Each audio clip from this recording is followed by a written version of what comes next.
नमस्कार, India news देख रहे हैं आप। आपके साथ मैं हूं रंजना सिंह राठौड़। बुलेटिन का आगाज करेंगे देश विदेश की बड़ी खबरों के साथ सुपरफास्ट अंदाज में। गोरखपुर दौरे पर सीएम योगी आदित्यनाथ। नवमी के मौके पर सीएम ने की कन्या पूजन। कन्याओं को चुनरी ओढ़ाकर करवाया भोजन। आशीष मिश्रा और अंकित दास को लखीमपुर खीरी लेकर पहुंची एसआईटी की टीम। 3 अक्टूबर की घटना का किया रिक्रिएशन। अब तक हुई पूछताछ में घटना से जुड़े कई अहम सुराग मिले। रामपुर पहुंचे केंद्रीय मंत्री मुख्तार अब्बास नकवी। प्रेस कॉन्फ्रेंस के दौरान बाल बाल बचे। कमरे की अचानक गिरी फॉल सीलिंग। हुनर हाट की तैयारियों का जायजा लेने के लिए पहुंचे थे नकवी। उप मुख्यमंत्री केशव प्रसाद मौर्य ने किए मां विंध्यवासिनी के दर्शन। मीडिया से बातचीत के दौरान बिजली विभाग और 2022 की रणनीति को लेकर रखी बात। प्रधानमंत्री नरेंद्र मोदी 25 अक्टूबर के प्रस्तावित वाराणसी दौरे में काशी वासियों को करोड़ों रुपए की सौगात देंगे। साथ ही वो जनसभा को भी संबोधित करेंगे। पीएम मोदी की जनसभा के लिए एसडीएम राजा तालाब और भाजपा का प्रतिनिधिमंडल मेहंदीगंज स्थित स्थल को देखने के लिए पहुंचा। पीएम के हाथों लोकार्पित होने वाली परियोजनाओं की सूची तैयार कर ली गई है और शिलान्यास वाली परियोजनाओं पर मंथन जारी है। दीपावली से ठीक पहले वाराणसी दौरे पर 25 अक्टूबर को प्रधानमंत्री नरेंद्र मोदी करीब 2.5 घंटे रुकेंगे। इस दौरान वह 5,233 करोड़ 87 लाख रुपए की परियोजनाओं का शुभारंभ भी करेंगे। योगी सरकार का अहम फैसला। सभी नगर निकायों में दीपावली मेला लगाने का आदेश जारी है। चाचा भतीजे अपने अपने सियासी रथों पर सवार। आज औरैया पहुंचेगा शिवपाल का सामाजिक परिवर्तन रथ यात्रा। तो वहीं कानपुर देहात से अखिलेश के पहले दौर की समाजवादी विजय रथ यात्रा संपन्न। गोंडा में सामूहिक विवाह योजना का मजाक। सीएम विवाह योजना में कई विवाहिताओं को शादी के मंडप में बैठाया। नंबर बढ़ाने के लिए रचाया गया शादी का ढोंग। दिल्ली में छठ पूजा को लेकर मुख्यमंत्री अरविंद केजरीवाल ने उपराज्यपाल अनिल बैजल को चिट्ठी लिखी। उन्होंने कहा कि छठ पूजा सार्वजनिक रूप से मनाने की अनुमति दें। सीएम केजरीवाल ने लिखा कि दिल्ली में पिछले 3 महीनों से कोविड महामारी नियंत्रण में है। मेरा विचार है कि हमें कोविड प्रोटोकॉल का पूरा ध्यान रखते हुए छठ पूजा मनाने की अनुमति देनी चाहिए। उत्तर प्रदेश, हरियाणा, राजस्थान आदि पड़ोसी राज्यों ने भी अपने नागरिकों के स्वास्थ्य और सुरक्षा के लिए उचित प्रतिबंधों के साथ छठ पूजा मनाने की अनुमति दी है। वित्त मंत्री निर्मला सीतारमण ने अमेरिका दौरे के दूसरे दिन बोस्टन में अमेरिका के बड़े निवेशकों और कारोबारियों से मुलाकात की और इस दौरान उन्होंने निवेशकों को नेशनल मोनेटाइजेशन पाइपलाइनर योजना के बारे में बताया। बैठक के बाद कंपनी के सह अध्यक्ष स्टीफन पगलुका ने कहा कि बैन कैपिटल पहले ही भारत में $5 अरब का निवेश कर चुकी है। आने वाले 1 दशक में भारत और अमेरिका मिलकर व्यापक आर्थिक तरक्की कर सकते हैं। वित्त मंत्री निर्मला सीतारमण ने निवेशकों को गुजरात में गिफ्ट सिटी में अवसर तलाशने और भारत में बुनियादी ढांचे में अन्य अवसरों के बारे में भी बताया। उन्होंने ये Indian overseas scholar and students के प्रतिनिधियों के साथ भी बातचीत की।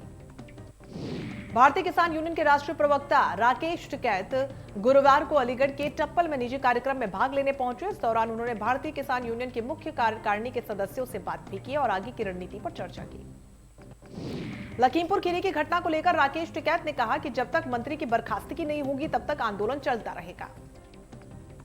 राकेश टिकैत ने साथ ही कहा कि 18 अक्टूबर को देश भर में 6 घंटे ट्रेन रोकने का अभियान होगा। तो वहीं 26 अक्टूबर को लखनऊ में बड़ी किसान पंचायत का आयोजन किया जाएगा। इटावा में पीएसपीएल अध्यक्ष शिवपाल यादव का बयान सामने आया, जहां पर शिवपाल यादव ने कहा कि सपा से गठबंधन की संभावनाएं बाकी हैं। गठबंधन के लिए दरवाजे अभी भी खुले हैं। पीएसपीएल अध्यक्ष शिवपाल यादव ने बयान में कहा कि सामाजिक परिवर्तन यात्रा से सत्ता परिवर्तन, बड़े दल के साथ गठबंधन कर लड़ेंगे चुनाव। कानपुर देहात में सर्किट हाउस में पहुंचे सैकड़ों सपा कार्यकर्ता। अखिलेश यादव से मिलने पहुंचे कार्यकर्ता। सुरक्षा में लगे ओएसडी और सुरक्षा गार्ड को भी परेशानी। एसपी सुप्रीमो अखिलेश यादव ने कानपुर देहात के माती मुख्यालय के सर्किट हाउस में मीडिया से बात करते हुए केंद्र की मोदी और प्रदेश योगी सरकार पर जमकर हमलावर होते हुए नजर आए। इस दौरान उन्होंने कहा कि जिन योजनाओं को लेकर बीजेपी डंका पीट रही है उनकी जमीनी हकीकत कुछ और ही है। उन्होंने इशारों ही इशारों में ओवैसी पर हमला बोला और कहा कि समाजवादी पार्टी का केवल एक ही मकसद है, यूपी से बीजेपी का सफाया करना। चाचा शिवपाल सिंह के मामले पर सपा मुखिया ने कहा कि चाचा शिवपाल का सम्मान रखा जाएगा। सुल्तानपुर में पूर्वांचल एक्सप्रेसवे का निरीक्षण करने पहुंचे अपर मुख्य सचिव गृह अवनीश अवस्थी। एक्सप्रेसवे पर बने एयर स्ट्रिप का किया निरीक्षण। लगातार बढ़ रहे डेंगू के प्रकोप को थामने का नाम नहीं ले रहा है। आए दिन मरीजों की संख्या अलीगढ़ के तमाम अस्पतालों में बढ़ती ही जा रही है। मलखान सिंह अस्पताल में मरीजों की संख्या में बढ़ोतरी के कारण बेड न मिलना बड़ी समस्या हो गई है, जिसके बाद अस्पताल में बेडों की संख्या बढ़ाई गई। लखनऊ शहर में डेंगू का कहर लगातार जारी। अलग अलग अस्पतालों में डेंगू के 36 मरीज मिले तो वहीं कार्ड टेस्ट में पॉजिटिव पाए गए मरीज। साथ ही शहर में चिकनगुनिया के 11 मामला आए सामने। प्रधानमंत्री मोदी ने नवरात्र में नवमी के अवसर पर कामना की है कि माता के आशीर्वाद से हर किसी को अपनी सिद्धि की प्राप्ति हो। गोंडा में शारदीय नवरात्र के अंतिम दिन मां बाराही देवी मंदिर पर लाखों की भीड़ उमड़ी। मां के दर्शन के लिए भक्त घंटों कतार में खड़े नजर आए। नवरात्र में भक्तों का लगा तांता। इस नवरात्र में कई सालों का रिकॉर्ड टूटा। जिले में कभी इतनी भीड़ देखी नहीं गई। आगरा में नवमी के दिन मंदिरों में भक्तों की भारी भीड़। माता के मंदिरों में पूजा अर्चना के लिए दिखी भीड़। महिलाओं ने श्रद्धा और आस्था के साथ की पूजा अर्चना। नवरात्र का आज आखिरी दिन। नवमी के दिन सकल सिद्धि को प्रदान करने वाली मां की नवी शक्ति सिद्धिदात्री की पूजा अर्चना की जाती है। शारदीय नवरात्र की धूम आज हर तरफ है। मां दुर्गा के मंदिरों में भक्तों का हुजूम उमड़ रहा है। मंदिर चाहे जहां का भी हो, सब एक ही महत्व के साथ पहुंच रहे हैं। महाराजगंज जिले के फरेंदा में मां लेहड़ा देवी के मंदिर। यहां पर जो भी कोई सच्चे दिल से मन्नत मांगता है, मां के दरबार में भारत के अनेक राज्यों के साथ साथ नेपाल से भी काफी संख्या में मां के भक्त आते हैं।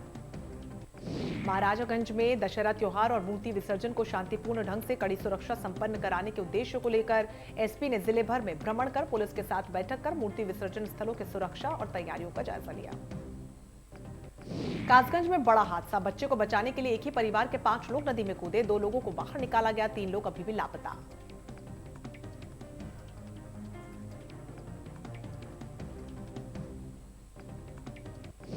शाइन सिटी फर्जीवाड़े का मामला। क्राइम ब्रांच और सिगरा पुलिस को मिली बड़ी कामयाबी तो वहीं करोड़ों के घोटाले का आरोपी अरेस्ट। आरोपी आर्यन भार्गव बंगाल से अरेस्ट। हावड़ा में रिश्तेदार के घर छुपा था आरोपी। वहीं पुलिस ने आरोपी को चलती ट्रेन से पकड़ा। कमिश्नर पूरी टीम को देंगे 50,000 का इनाम। अमेठी में भीषण सड़क हादसा। तेज रफ्तार बस ने बाइक सवार को मारी टक्कर। हादसे में 2 लोगों की मौके पर गई जान। महोबा जिला हिंदू मुस्लिम एकता का हमेशा से प्रतीक रहा है, जिसका गंगा जमुनी तहजीब से मिसाल पेश की जाती रही है। कुलपहाड़ तहसील के सुंगीरा गांव के रहने वाले आजाद मोहम्मद, जिन्होंने बड़ी ही श्रद्धा भाव से हनुमान जी के मंदिर में दर्शन कर 5 गांव के श्रद्धालुओं का भंडारा किया। हिंदू मुस्लिम सभी लोगों ने भंडारे में प्रसाद ग्रहण किया, जिसमें उनका साथ दिया उनकी पत्नी सुवरातन ने। अयोध्या के दुर्गा पूजा जागरण में 4 युवकों ने की फायरिंग तो वहीं मौके से फायरिंग में 1 की मौत, 2 बच्चियां जख्मी। गोंडा में युवक को फर्जी जेल भेजने का मामला। पुलिसकर्मियों के बचाव में उतरे परिजन। श्रम मंत्री से मिले दोषी पुलिसकर्मियों के परिजन। परिजनों ने की थी मामले में मजिस्ट्रेट जांच की मांग। स्वामी प्रसाद मौर्य ने दिए मजिस्ट्रेट जांच के आदेश। दोषी 5 पुलिसकर्मियों समेत 11 सिपाही तलब। अलीगढ़ के थाना क्वारसी इलाके के रमेश बिहार में एक महिला डॉक्टर का घर के अंदर फंदे पर शव लटका मिलने से इलाके में सनसनी फैल गई। गोंडा में जर्जर दीवार गिर जाने से दर्दनाक हादसा। दीवार के मलबे में दबकर 2 मासूम बच्चों की गई जान। खेलते समय बच्चों पर भरभरा कर गिरी दीवार। अमरोहा में रामलीला के मंच पर अश्लील डांस का मामला आया सामने। भगवान राम के नाम पर परोसी जा रही अश्लीलता। बार बालाओं ने जमकर लगाए ठुमके। अश्लील डांस का वीडियो तेजी से वायरल। सहारनपुर में एक भाई ने दूसरे भाई को गोली मार दी। पूरा मामला थाना नगर कोतवाली के जूता मार्केट का है, जहां पर जमीनी विवाद को लेकर भाई ने अपने दूसरे भाई को लाइसेंसी पिस्टल से गोली मारी। इसके बाद पूरे मार्केट में सनसनी फैल गई। सूचना पर पहुंची पुलिस ने तुरंत घायल को अस्पताल पहुंचाया तो वहीं एसपी सिटी ने बताया कि आरोपी भाई को गिरफ्तार कर लिया गया है। राजनगरी आगरा में राशन डीलर की गुंडई देखने को मिली है। अपने साथी के साथ मिलकर की गुंडई तो वहीं तमंचे लेकर दूसरे गांव में जाकर की मारपीट। घटना का वीडियो वायरल। श्रावस्ती में 2 ट्रकों के आपस में जबरदस्त भिड़ंत। दोनों ट्रक अनियंत्रित होकर खाई में पलटे। जौनपुर में ट्रेलर की चपेट में आया बाइक सवार एक युवक की मौके पर गई जान तो वहीं दूसरे युवक को गंभीर हालत में सीएचसी में कराया गया भर्ती। कौशांबी के भरवारी नगर पालिका के एक कारोबारी को फ्री में दिए गए होल्डर में एक बड़ी टेलीकॉम कंपनी का सिम लगा हुआ मिला। होल्डर में सिम मिलने के बाद से हड़कंप मचा। कुछ लोग इसे घर के भीतर नापाक निगाह बता रहे हैं तो किसी को बड़े आपराधिक गैंग की ब्लैकमेलिंग की साजिश समझ आ रही है। एटा में 60 साल के साधु की गोली लगने से गई जान। हत्या और आत्महत्या के बीच उलझी बाबा की मौत। मौके से मिला सुसाइड नोट। सीतापुर में पुलिस की लचर कार्यशैली एक बार फिर हुई उजागर। लहरपुर में डकैतों का एक बार फिर से धावा। शोर मचाने पर भाग निकले बदमाश। पुलिस और मोहल्ले वासियों की सजगता से बची बड़ी वारदात। 3 दिनों पहले बदमाशों ने 4 घरों में मचाया था उत्पात। असहले के बल पर लाखों के जेवरात और नकदी लूटी थी। बुलंदशहर में रिक्शा चालक की हत्या कर जंगल में फेंका शव। मृतक चालक के चेहरे पर कई चोटों के निशान, तो वहीं घटनास्थल के पास ही खड़ा मिला मृतक का ही रिक्शा। चंदौली में वाराणसी लौट रहे टेक्नीशियन का हुआ अपहरण। परिजनों ने दर्ज करवाया अपहरण का मुकदमा। पुलिस ने पूछताछ के लिए कई लोगों को हिरासत में लिया। हरिद्वार में शहीद जवान को सीएम ने दी श्रद्धांजलि। गुवाहाटी हादसे में शहीद हो गया था जवान, तो वहीं शहीद जवान सोनित कुमार सैनी को किया गया याद। मसूरी में आम आदमी पार्टी के प्रदेश प्रवक्ता नवीन पिरसाली ने प्रदेश सरकार द्वारा उपनल और आशा वर्करों के साथ ग्राम प्रधानों के मायदे में वृद्धि करने के नाम पर बरगलाने का प्रयास करने का आरोप लगाया। उन्होंने कहा कि जिस तरीके से पूर्व के 2 मुख्यमंत्री जीरो वर्क मुख्यमंत्री साबित हुए, उसी तरीके से मुख्यमंत्री पुष्कर सिंह धामी भी जीरो वर्क मुख्यमंत्री साबित हो रहे हैं। मात्र घोषणाओं पर घोषणाएं करते जा रहे हैं। साथ ही उन्होंने कहा कि सरकार कर्ज में डूबी हुई है। प्रदेश के कई ऐसे विभाग हैं जिनको कई महीनों से तनख्वाह और पेंशन तक नहीं मिल पा रही। नशे के कारोबार पर लगाम लगाने के लिए पुलिस लगातार कार्रवाई कर रही है। काशीपुर पुलिस ने एक आरोपी को एनडीपीएस एक्ट के तहत गिरफ्तार किया। उसके कब्जे से लगभग 1.5 किलो चरस बरामद हुई। पुलिस ने एक अन्य युवक के पास से लगभग 4.5 ग्राम स्मैक के साथ उसे गिरफ्तार किया है। पुलिस ने दोनों आरोपियों का एनडीपीएस में चालान किया है। लाखों की कीमत की चरस बरामद की है।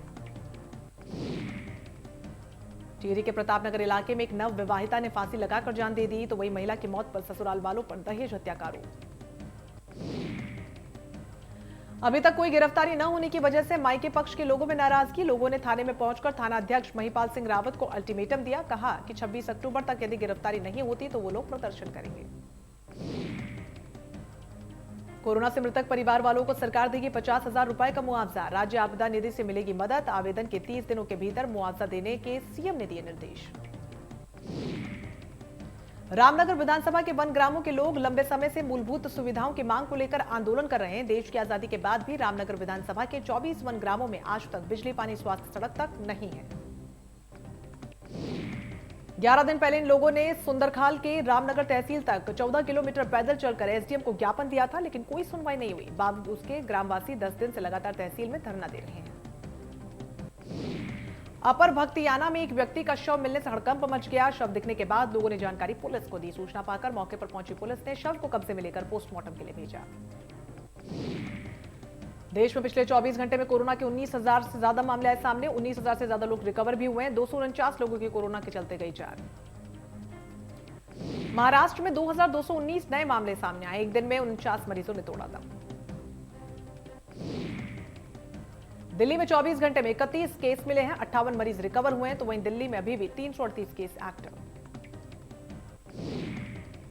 प्रदेश में कम हो रहा कोरोना का ग्राफ। पिछले 24 घंटे में कोरोना के 10 मामले सामने आए। एक दिन में 10 मरीज रिकवर भी हुए हैं। प्रदेश में एक्टिव केसेस की संख्या 263। 2 दिनों के ब्रेक के बाद आज फिर पेट्रोल और डीजल के दाम में बढ़ोतरी हुई। दिल्ली में पेट्रोल और डीजल के दाम 35 पैसे प्रति लीटर की बढ़ोतरी इसमें दर्ज की गई। दिल्ली में पेट्रोल के दाम 104 रुपए 79 पैसे प्रति लीटर, जबकि डीजल की कीमत 93 रुपए 54 रुपए प्रति लीटर मिल रही है। मुंबई में पेट्रोल 110 रुपए 75 पैसे बिक रहा है, तो डीजल 101 रुपए 40 पैसे प्रति लीटर हो गया है। चेन्नई में पेट्रोल की कीमत 102 रुपए 10 पैसे है, तो वहीं डीजल 97 रुपए 93 पैसे लीटर पहुंच गया है। कोलकाता में पेट्रोल के दाम 105 रुपए 43 पैसे हैं, तो वहीं डीजल 96 रुपए 63 पैसे प्रति लीटर पर बिक रहा है। पूर्व प्रधानमंत्री मनमोहन सिंह की तबियत बुधवार को अचानक बिगड़ गई। इसके बाद उन्हें दिल्ली के एम्स में भर्ती करवाया गया। एम्स के अधिकारियों का कहना है कि मनमोहन सिंह की हालत फिलहाल स्थिर है। उन्हें डॉक्टरों की निगरानी में रखा गया है। मनमोहन सिंह इसी साल अप्रैल में कोरोना वायरस से संक्रमित भी हुए थे। उन्हें एम्स में भर्ती करवाया गया। तो वहीं पिछले साल मई में भी पूर्व पीएम को सीने में दर्द की शिकायत के बाद एम्स में भर्ती करवाया गया था। पीएम मोदी ने ट्वीट कर मनमोहन सिंह के अच्छे स्वास्थ्य और जल्द ठीक होने की कामना की है।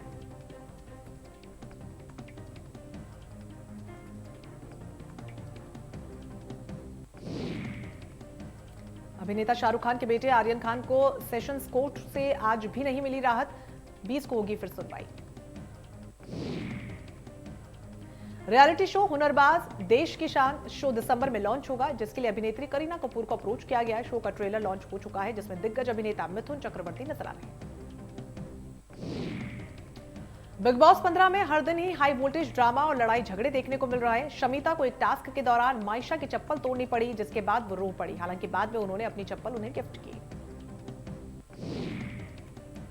अभिनेता कार्तिक आर्यन और अभिनेत्री कृति सेनन स्टारर फिल्म शहजादा की शूटिंग पूरी हो गई है और फिल्म को रिलीज डेट भी मिल चुकी है। 4 नवंबर 2022 को सिनेमाघरों में फिल्म होगी रिलीज।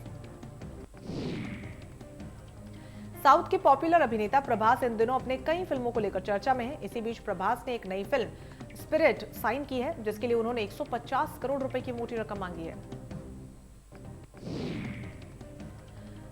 ड्रग्स केस में अब तक बॉलीवुड के कई सेलिब्रिटीज अभिनेता शाहरुख के बेटे के समर्थन में नजर आ चुके हैं। इसी बीच एक हालिया इंटरव्यू में अभिनेता शत्रुघ्न सिन्हा भी आर्यन का समर्थन करते हुए नजर आए और इंडस्ट्री को डरपोक बताया और कहा कि शाहरुख का बेटा होने के नाते आर्यन को टारगेट किया जा रहा है।